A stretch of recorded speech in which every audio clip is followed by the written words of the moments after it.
तो स्मृति ईरानी बताती हुई किस तरह से घटनाक्रम था, क्या क्या आज कोर्ट में पेश किया गया और उसके बाद अब अरविंद केजरीवाल को 28 मार्च तक ईडी की रिमांड पर भेज दिया गया है, जिसका विरोध किया था अरविंद केजरीवाल और अरविंद केजरीवाल के वकील अभिषेक मनु सिंघवी ने। तो ब्रेकिंग न्यूज ये है कि अरविंद केजरीवाल की गिरफ्तारी हुई, उसके बाद रिमांड पर भेजे जाने के बाद अधिकारी या केजरीवाल को अपने साथ ईडी ऑफिस लेकर चले गए और उसके बाद अब यह फैसला आया है कि 6 दिन की रिमांड पर अरविंद केजरीवाल को ले जाया गया है। इससे पहले राउज एवेन्यू कोर्ट ने मुख्यमंत्री अरविंद केजरीवाल को 28 मार्च तक ईडी की रिमांड पर भेज दिया। ईडी ने कोर्ट के सामने केजरीवाल की 10 दिन की रिमांड मांगी थी। अरविंद केजरीवाल की रिमांड पर कोर्ट में जोरदार बहस हुई। बहस में क्या क्या हुआ, क्या क्या पेश किया गया, स्मृति ईरानी ने बताया। करीब 3 घंटे की सुनवाई के दौरान दोनों पक्षों में जबरदस्त घमासान हुआ। ईडी के वकीलों ने केजरीवाल को पूरे घोटाले का मास्टरमाइंड, किंग पिन बताया, जबकि केजरीवाल के वकीलों ने मुख्यमंत्री की गिरफ्तारी को ही गैर कानूनी बताया था। विपक्ष ने भी ईडी की कार्रवाई पर सवाल उठाए। दिल्ली के मुख्यमंत्री केजरीवाल की गिरफ्तारी को लोकतंत्र की हत्या बताया था। संदीप बोल हमारे साथ जुड़ रहे हैं। संदीप, यानी 28 मार्च तक अब ईडी की रिमांड पर है। 10 दिन की मांगी थी, लेकिन फिर भी 28 मार्च तक तो मिली है ईडी को रिमांड। बिल्कुल किशोर, हम लोग उसी ईडी मुख्यालय में हैं और यहीं सामने अभी थोड़ी देर पहले ही अरविंद केजरीवाल को दिल्ली पुलिस और ईडी यहां लेके गई है। और यहां अब जो प्रोसेस है वो प्रोसेस बिल्कुल सिंपल है। अब यहां पे उनका मेडिकल होगा। मेडिकल होने के बाद यहां से उनको कल जो है फ्रेश तरीके से पूछताछ होगी। खास बात यह है कि 10 दिन की रिमांड मांगी थी, 6 दिन की मिली है और कोशिश यही रहेगी कि ये जो 6 दिन मिले हैं, इस 6 दिन में जो भी तथ्य उनके पास है, जो भी डॉक्यूमेंटेशन उनके पास है, उसके बारे में पूछताछ की जा सके। 9 संबंध ये थे। 9 संबंध में ये कहा गया था कि अरविंद केजरीवाल आए और आके इन्वेस्टिगेशन को ज्वाइन करें, लेकिन हर बार वो नहीं पहुंचे। और अब जिस तरीके के हालात बने हैं कि वो अरविंद केजरीवाल फिलहाल ईडी ऑफिस के अंदर मौजूद हैं। जी हाँ, तो जिस तरह से और कोर्ट में क्या क्या हुआ स्मृति ईरानी ने बताया। रिमांड पर भेजे जाने के बाद अधिकारी अरविंद केजरीवाल को के साथ ईडी ऑफिस चले गए हैं। राउज एवेन्यू कोर्ट ने मुख्यमंत्री अरविंद केजरीवाल को 28 मार्च तक ईडी की रिमांड पर भेज दिया है। कोर्ट के सामने केजरीवाल की 10 दिन की रिमांड रखी थी, जैसा बता रहे हैं, मांग रखी थी संदीप बोल ने जैसा बताया, लेकिन 6 दिन की 28 मार्च तक की रिमांड पर कोर्ट ने उनको भेज दिया है। कोर्ट में जोरदार इस पर बहस हुई। 3 घंटे की सुनवाई के दौरान दोनों पक्षों में जबरदस्त घमासान हुआ। वकीलों ने, ईडी के वकीलों ने केजरीवाल को पूरे घोटाले का किंग पिन बताया। केजरीवाल के वकीलों ने मुख्यमंत्री की गिरफ्तारी को गैर कानूनी बताया। विपक्ष ने ईडी की कार्रवाई पर सवाल उठाए। दिल्ली के मुख्यमंत्री केजरीवाल की गिरफ्तारी को लोकतंत्र की हत्या बताया। ये सब हुआ, कोर्ट के अंदर भी हुआ, बाहर भी हुआ और उसके बाद अब 28 मार्च तक उनको ईडी की रिमांड में भेज दिया गया है। एक रोज पहले मुख्यमंत्री केजरीवाल की गिरफ्तारी के बाद दिल्ली और पंजाब समेत कई जगहों पर आम आदमी पार्टी के कार्यकर्ताओं ने बवाल शुरू कर दिया। केजरीवाल की गिरफ्तारी के खिलाफ पंजाब के मोहाली में आम आदमी पार्टी के कार्यकर्ताओं का गुस्सा फूट पड़ा। हजारों की संख्या में आम आदमी पार्टी कार्यकर्ता सड़कों पर इकट्ठा हुए और केंद्र सरकार के खिलाफ जोरदार प्रदर्शन किया। लेकिन आम आदमी पार्टी के कार्यकर्ताओं पर पुलिस ने वाटर कैनन की मदद से पानी की बौछार कर दी। पानी की तेज बौछार होते ही वहां अफरा तफरी मच गई। प्रदर्शनकारी थोड़ी देर के लिए सड़क पर पीछे की तरफ भागे, लेकिन वाटर कैनन बंद होते ही वो फिर से पुलिस की बैरिकेडिंग के पास जमा होकर हंगामा और नारेबाजी करते दिखाई दिए।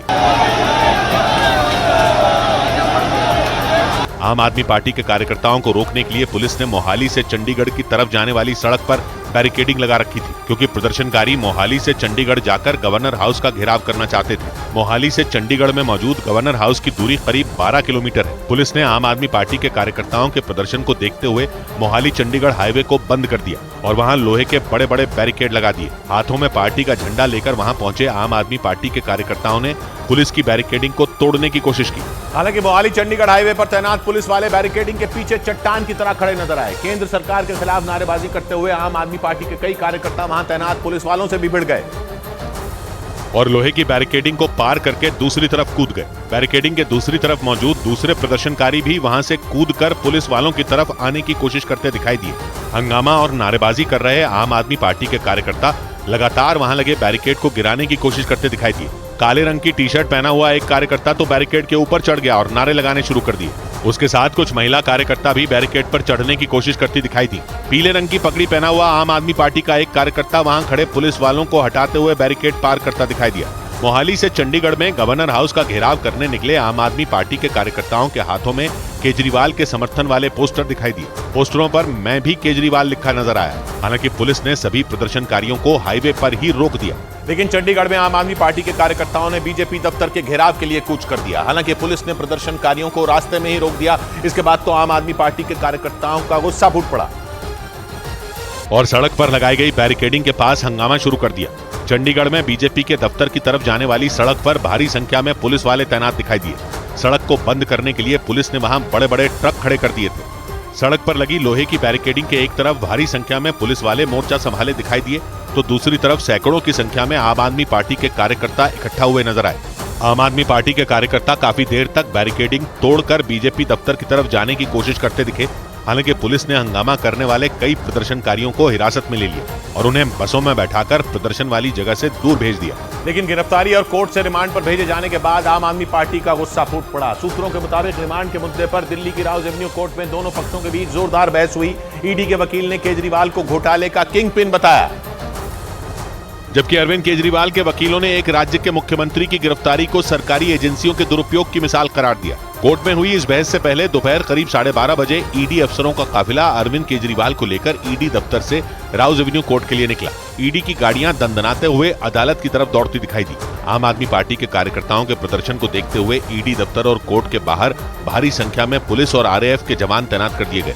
कोर्ट पहुंचने के बाद ईडी के अफसर अरविंद केजरीवाल को लेकर सीधे जज के सामने पहुंच गए। इस दौरान कोर्ट के गलियारे से गुजरते हुए केजरीवाल का एक वीडियो सामने आया, जिसमें 10 से 12 ईडी अधिकारी उन्हें कोर्ट रूम की तरफ ले जाते नजर आए। आम आदमी पार्टी ने भी सोशल मीडिया पर एक वीडियो जारी किया, जिसमें कोर्ट में दाखिल होते हुए अरविंद केजरीवाल ये कहते सुनाई दिए कि वो चाहे जेल में रहें या बाहर देश के लिए काम करते रहेंगे। मेरा जीवन देश के लिए समर्पित है और चाहे अंदर हो या बाहर देश के लिए।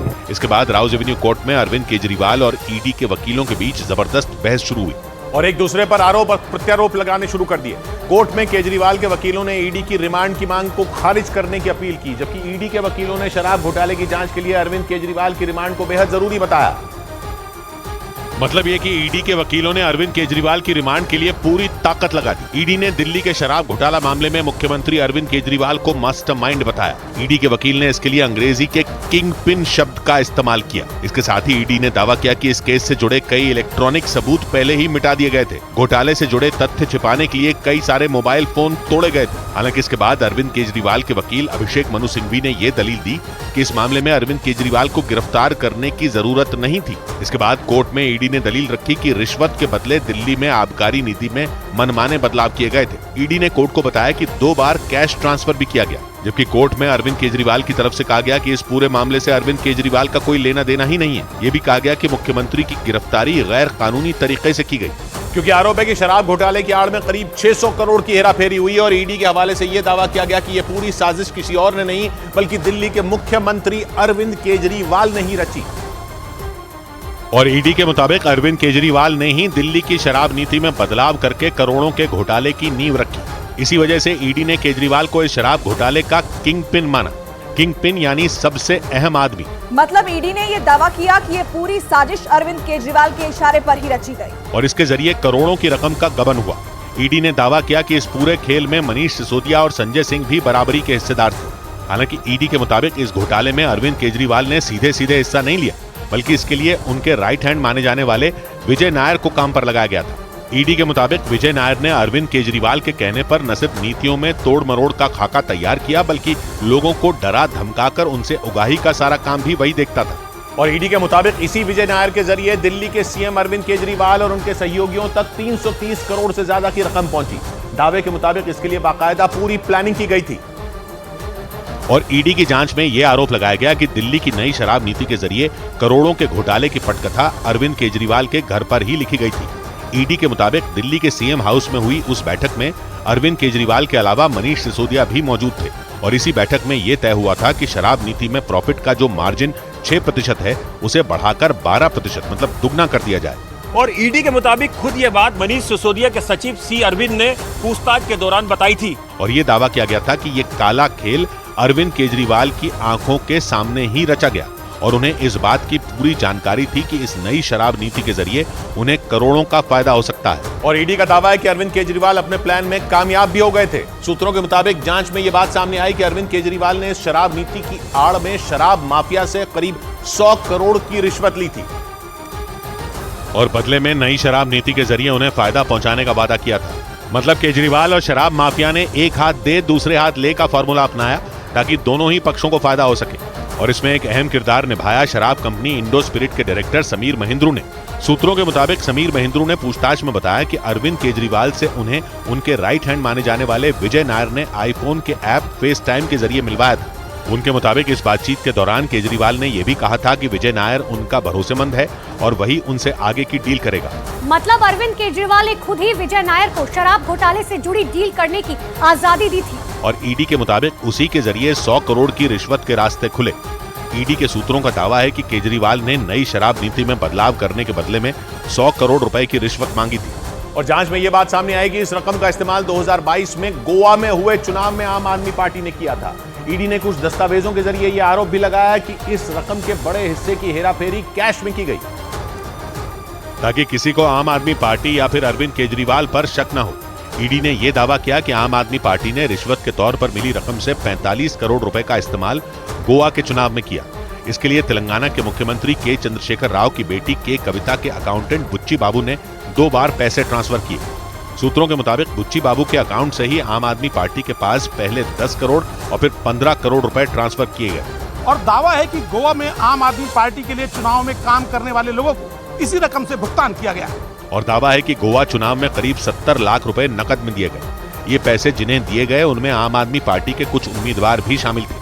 इसके अलावा कुछ ऐसे लोग भी थे जिन्होंने गोवा चुनाव में रिसर्चर के तौर पर अरविंद केजरीवाल की पार्टी के लिए काम किया था।